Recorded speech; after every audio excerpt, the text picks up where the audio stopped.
Hello, magandang umaga mga kadogo. Hello sa aking mga subscriber. Eto, mag-update tayo ngayong umaga. Magpapakain tayo ng puppy. Actually, napakain na ni Mrs. lahat ng mga adult natin. Even yung mga cat ko. So, ako naman yung magpe-prepare para sa mga puppy. Okay? Remember, dalawang magkaibang puppy yung pinapakain ko. What I mean is isang anak ni Cotton at isang anak ni Pickles ang aking mga pinakakain.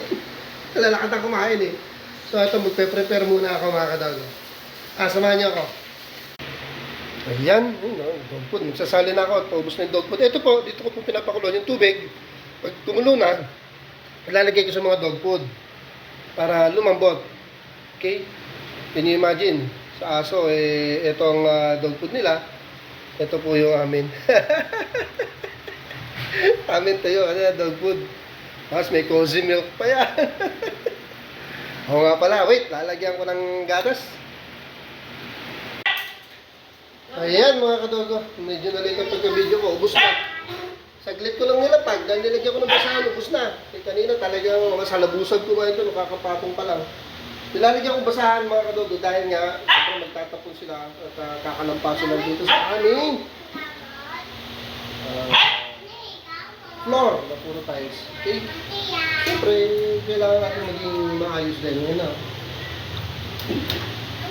Tapos nila, dati isang scoop lang sila mga kadogo. Ngayon, 3 or 4 scoop para sa kanilang tatlo eh. Aalsa pa yung dog ko pag nilagyan ng cozy milk. And speaking of cozy milk, ubus na cozy milk. Pero ang tagal nila nagamit yung cozy milk, 1 liter na 100 plus. Ang tagal nila nagamit. So, mamaya, makabili tayo yung cozy milk po. Kasi kailangan pang aso, mga kadogo, kailangan pang aso. So, mga ganitong age, kailangan pang aso yung gatas.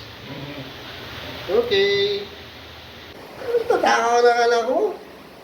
Ayan, kakakain lang nung mga puppy ni Pickles, mga kadogo, di ba? So, sila naman. Ayan, grabe, lalakas kumain. Lalakas kumain. Ayan yung puppy ni Pickles yan, kakakain lang, daddy naman, may wiwi pa. So, yan. Sabi ko, Diyos ko po, mamumulubay ko sa mga to, lalakas lumaman. Pero happy ako kasi sobrang lalakas kumain at napaka-healthy ng puppy ko talaga ngayon. Yan. So, ayun mga kadogo, no? Yun ang ating daily routine. 3 times a day. Minsan 4 times na. Kasi pinapakain ko po yung puppy ni Pickles, then after no, pinapakain ko na yung puppy ni Cotton. Kaya ganun sila kalalaki. Halos naghahabulan nga ng size. So yun, nakikita nyo naman. After ng kay Pickles, kay Cotton naman, ganun talaga. Kailangan maging matyaga tayo eh. Hindi magiging healthy yan. At para saan pa naging kennel owner and dog lover tayo. Hindi natin naasikaso yung mga puppy.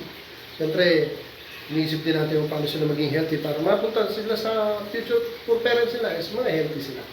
Okay? So, dito muna mga kadogo. Lagi ko kayo update. Okay? See you next time.